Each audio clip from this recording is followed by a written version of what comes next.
You think you've got problems? Well, you ain't seen nothing yet. That's this week on Motoring 2007.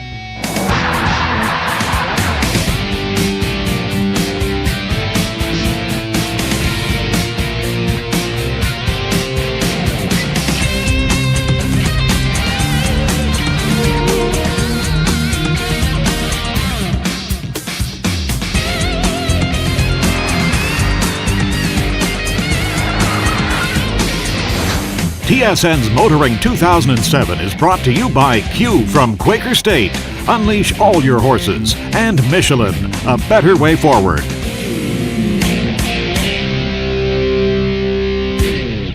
This company has been a global sales leader for over 75 years. It manufactures cars and trucks in 33 different countries and sold close to 10 million vehicles in 2005.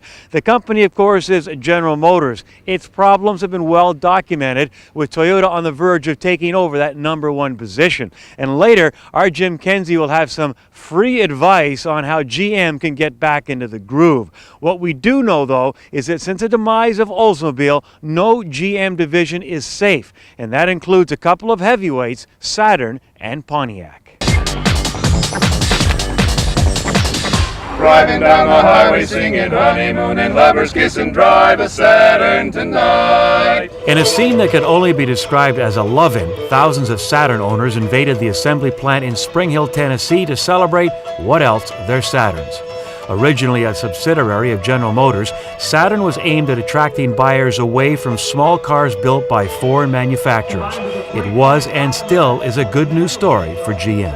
Saturn was built on customer experience, and we have spent, since 1992, untold numbers of hours with our retailers and ourselves as well to make sure that our primary focus is always customer. And we talk about no hassle experience. We talk about 30-day exchange privilege, and we've had a 5-year 100,000 warranty for many years now on all of our products. Those things differentiate us from all other makes and manufacturers. We do have a lot of new product coming out. We've introduced Sky. We've got Hybrid View right about now. We have Outlook this fall.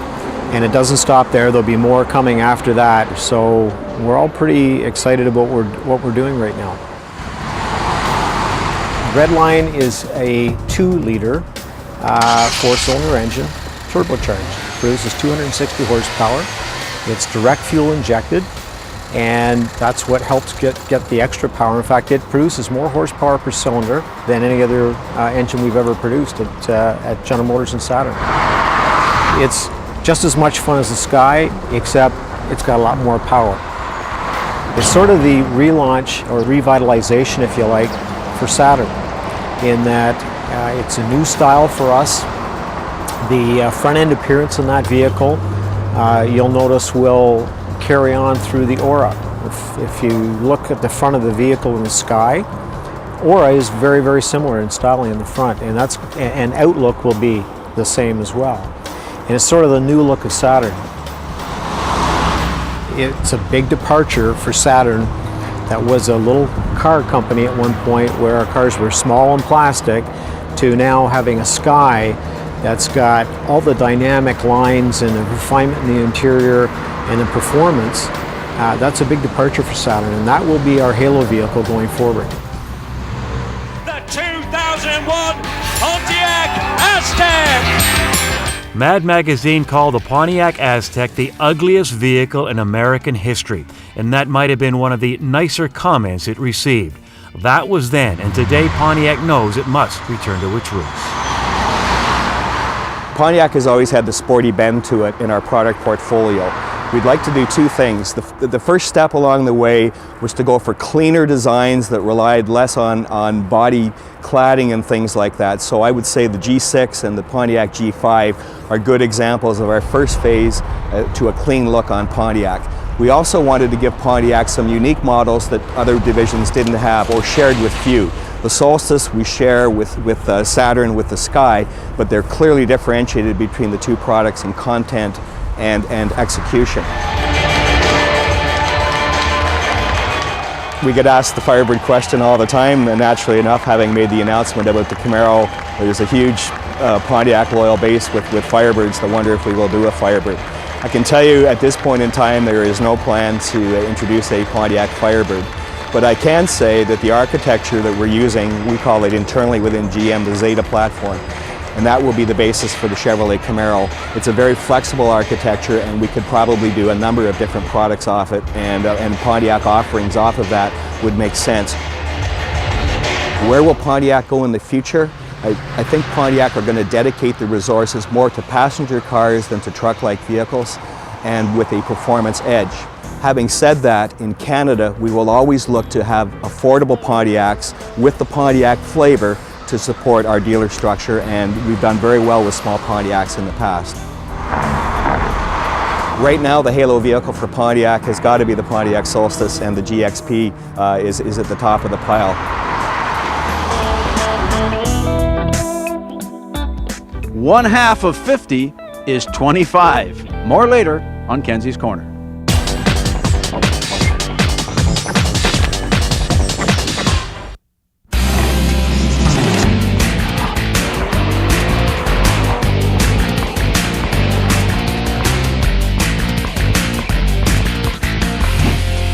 It only seems like yesterday that Hyundai bragged it was going to launch 7 new models in 24 months. This week on Test Drive we take a look at the all-new Elantra. Now this vehicle completes the promise, as it is indeed the 7th vehicle in that very tight time frame.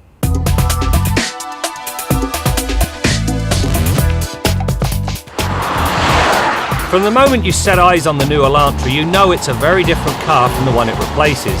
Gone are the only a mother could love looks in favour of something decidedly upscale. From the jewelled headlights and taillights to the distinct S-line that runs from the front fender down through the door handles and then back up to give substance to the back end, it is anything but a cookie cutter model.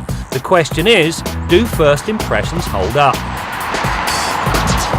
You know, the biggest improvement to this Elantra has to be the interior. To begin with, if you go with the sport model, well, you get all the power items you could want. Locks, windows, mirrors, power moonroof, cruise control, air conditioning. The radio sits at the top of the stack where it should, and the climate controls, you can operate them with a gloved hand. You'll also find some nice touches. For instance, the doors are damped, there's 2 power outlets, and on the side, a hook for grocery bags. But that's not what gives the overwhelming impression of class. It has to do with the materials. They're definitely a cut above what you expect to find in this category. The other big change is in the size. The wheelbase grows by 40mm, it's 50mm wider and 65mm taller.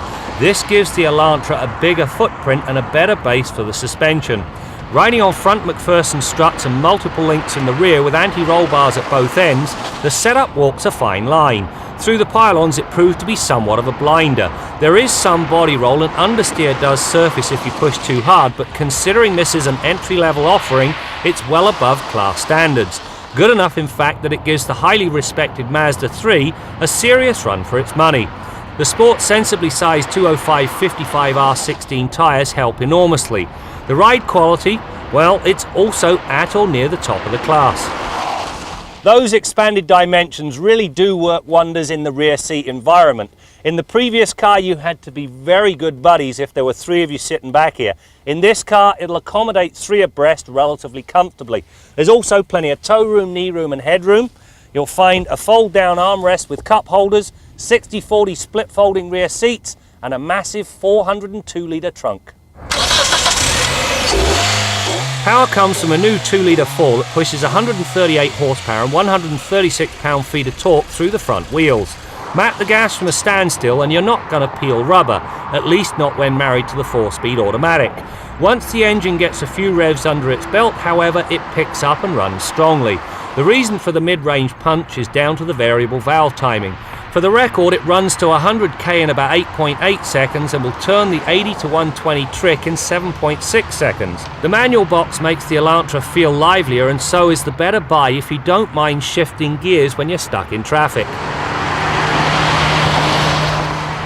You know, there's one minor problem with this Elantra, and it has to do with the steering. At low speeds it's just way too light. What Hyundai needs to do is to firm it up. As it stands, once you're moving, the high end is perfectly weighted. So if they firm the bottom end up to give it the same sort of feel, it will improve initial impressions enormously.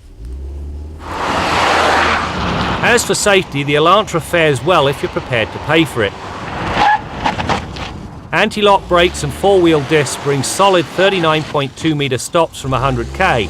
Unfortunately, they're only standard on the top-level GL, the sport-tested here, and the range-topping GLS. This means that the GL and GL Comfort are left lacking. The same applies to the airbags, as only the top 3 models earn 6. 2 front, 2 side seat-mounted airbags, as well as a pair of drop-down side curtains. This new Elantra represents a quantum leap over the car it replaces. It's got a punchy engine, perky styling, it's comfortable, and it handles exceptionally well considering its station in life. Now perhaps Hyundai's only problem?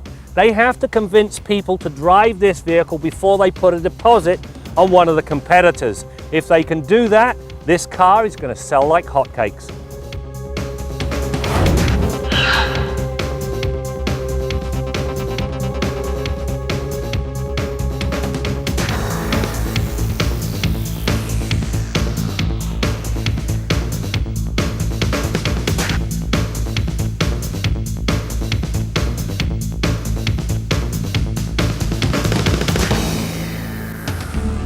What we're showing here today at Toronto is the Mazda Senku, which is a vision of the future for Mazda design in terms of how we can take our design language and how we can create new concepts in Mazda. What's interesting about the Mazda Senku is that it's based on a hybrid package, and it's a new way to look at hybrids in terms of we've placed all the mechanical components between the wheels, which gives a very dramatic proportion, very short overhangs, very long wheelbase. So the main feature is really how you can use hybrid technology to give a new proportion to a vehicle. We have had a lot of success with our current products, and I think the challenge now is what do we do next? And I think being a Japanese brand, I think the expectation of the rate of evolution should be quite steep in terms of we want the next car to be a significant step forward. So that's one of the reasons we do concept cars like this, to see where can we take our design language, where can we take our vehicle design in the future. The inspiration for this car was really to try and take some of the surface language, some of the cues we've got on Mazdas, and really move them forward. And I think we've done that in a very dramatic way, and I think it's the drama of the car that really makes me excited about the car, and really you see this car and you go, wow. I mean, and that's the kind of reaction we want from all future Mazdas.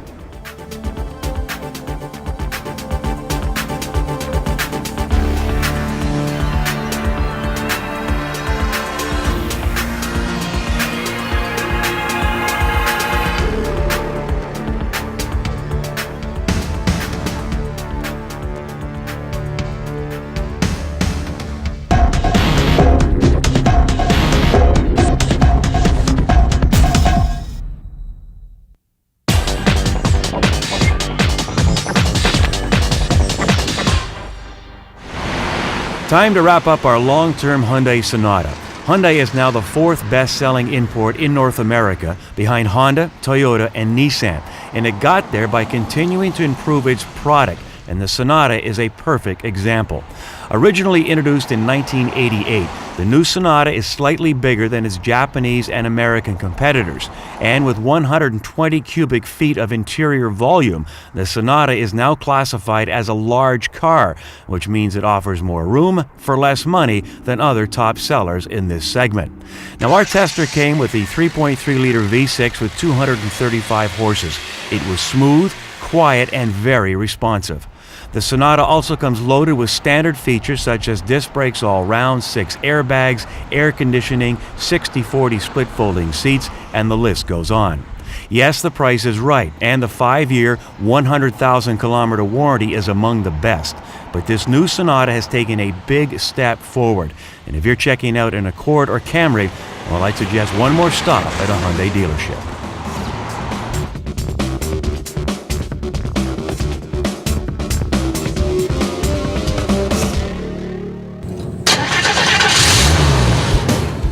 Well, this is a Canadian-built 1955 Pontiac. Came out of Oshawa in November of '54, and I guess that's why it has a 2-speed automatic. Once you get into the 55 model year, they up it to the 3-speed, but this is just 2. Go faster. I mean, it's a boat. There's no question, it's a boat. And I guess more interesting for me, having had a number of up-to-date modern cars with all the conveniences, power windows, and safety features that abound now, this has none. Even something as simple as the seat backs. Now they lock in place, so if you stop in a hurry, somebody in the back seat doesn't push you through the windshield. They didn't even think of that back in 1954. No backup lights, that was an option. No padded dash. The dash is as hard as metal. The steering wheel is like something off a ship, and it doesn't collapse. It's just the way things were back in the 50s. It was get in the car and go. Don't pay a lot of attention to anything else that's going on. But getting into the car in the traffic that we have around today, it's a challenge. You cannot talk to somebody else. In fact, when you're out with other people, they say, "Doesn't he talk anymore?" And your time is totally consumed in trying to keep this car going straight and not hitting anything.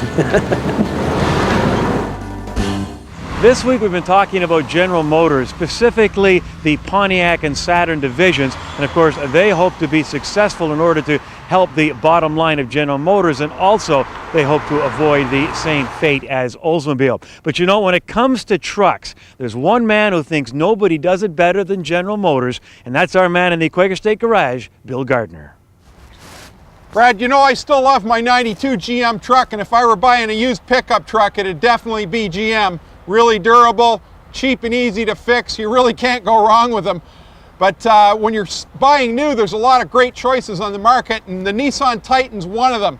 Been around for a few model years now. We haven't had a chance to do a long-term test, but we've got our hands on one now. I've put a couple of thousand K on it already, and it's proven to be a pretty nice drive. So we're going to update you over the oncoming shows and go for a little drive in the Titan and talk about some of the features.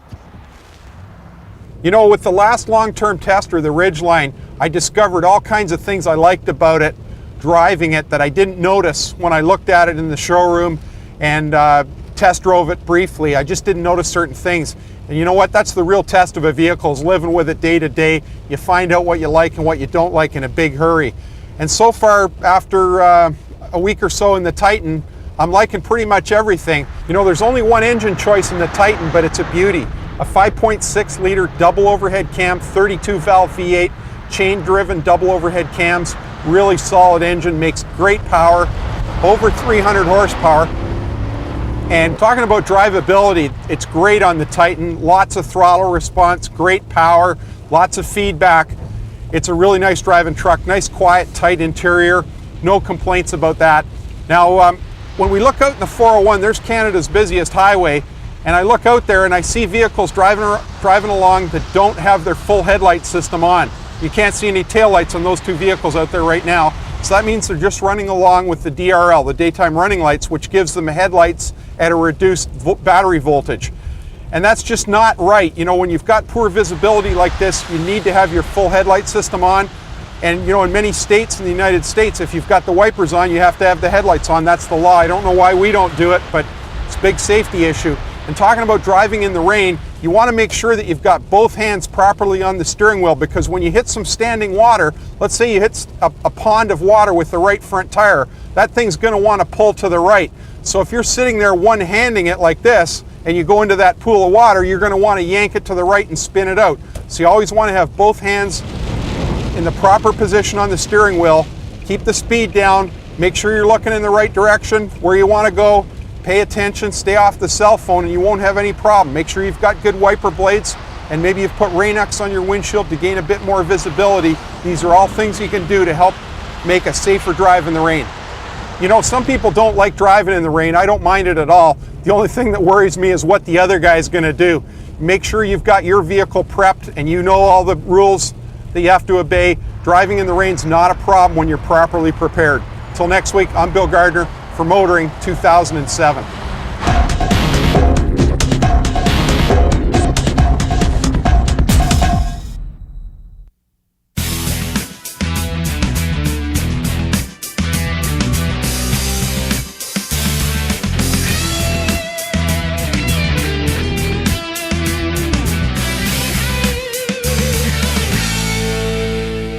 When you've got 25% of the market, the world looks a lot different than if you have 50% of the market. And that's the difference between the General Motors of today and the General Motors of maybe 20 years ago. Now, back in those days when GM owned the car business, they had as many as 9 separate franchises to try and attract all those customers. Let me see if I can remember them all. Chevrolet, Pontiac, Buick, Oldsmobile, Cadillac, Hummer, Saab, GMC trucks, and Saturn. I think I got them all. Now, they've already canned Oldsmobile, but you got to think if they've got half of the market they had before, there's still room for an awful lot of consolidation. What's going to go?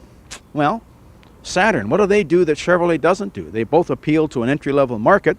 Would the spectacular new Saturn Aura look any worse with a Chevy badge on it? I don't think so.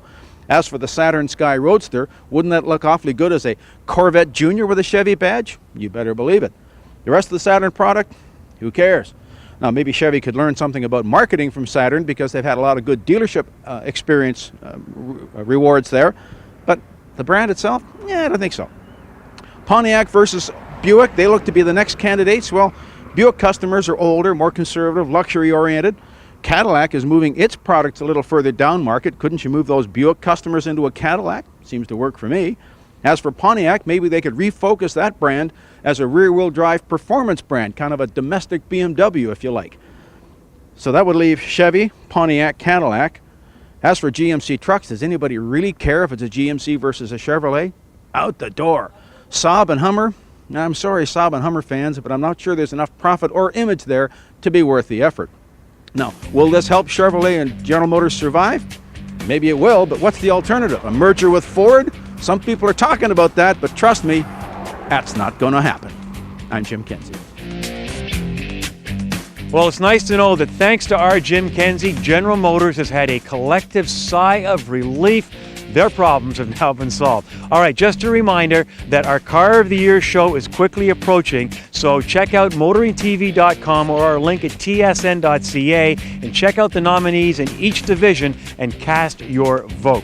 That's it for now. We'll see you next time as we continue to bring you more stories about cars and the people who drive them. I fell in love with this car from a photograph in Automobile Quarterly in about 1972, I think. And this really was the first Fraser I had ever seen live and in person. And so, yeah, it was a labor of love and actually a much easier restoration than you might think with a car that today is so very, very rare. TSN's Motoring 2007 has been brought to you by Q from Quaker State. Unleash all your horses. And Michelin, a better way forward.